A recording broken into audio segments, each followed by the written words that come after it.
قبر پہ بیٹھ کے قرآن پڑھنا جائز ہے؟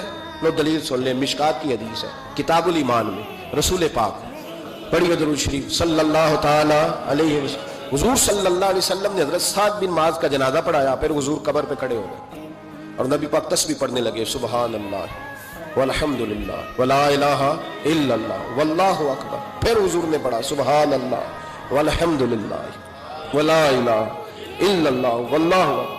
حضرت انس بن مالک کہتے ہیں حضور کے چہرے کا اچانک رنگ بدلا، آنکھوں میں آنسو آئے، حضور نے زور سے پڑھنا شروع کر دیا سبحان اللہ والحمد للہ ولا الہ الا اللہ واللہ اکبر۔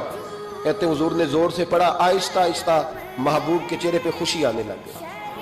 جب حضور فارغ ہو گئے، دعا مانگی، نکلنے لگے تو عرض کی یا رسول اللہ یہ کیا تھا؟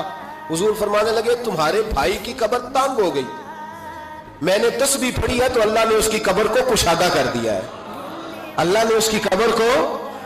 تو پھر اس کا مطلب ہے قبروں پہ کھڑے ہو کے تلاوت کرنا، عبادت کرنا، ان کے لیے کوئی تسبیحات پڑھنا، یہ نبی پاک کی سنت ہے۔